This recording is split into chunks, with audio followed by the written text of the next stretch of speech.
Ending employment can be stressful and carries risk if not handled correctly. The first thing to consider is, why is employment ending? The approach to this will differ depending on, is the business closing, is the role redundant, or has the performance of the employee not been adequate? Length of service will also have an influence here. In the case of redundancies, there are legal processes that need to be followed, and these will include informing the employee that their role is at risk, putting together a redundancy proposal and sharing the rationale on that, and also setting in place a consultation process. Timescales will vary according to the size of the business and the number of redundancies being made. If the employee has not performed to the required level, then a performance management program should be put in place. This can vary depending on the length of service, and if the employee has been employed for less than 2 years, it will be a briefer process.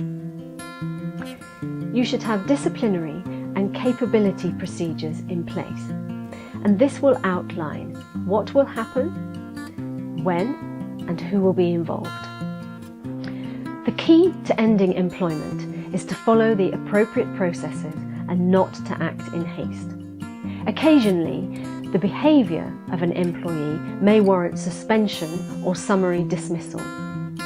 In such circumstances, make sure that whoever is dealing with this is acting with confidence and knows what they are doing and/or seeks professional advice.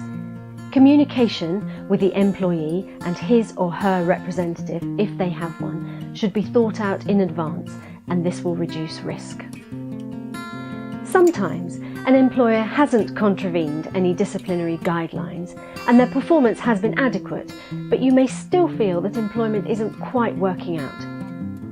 In this circumstance, a without prejudice agreement can be drawn up and the employee may be happy to leave. A settlement agreement should be completed to preclude any claim in an employment tribunal. You should always take professional advice when ending employment, and Bedrock are happy to give that advice.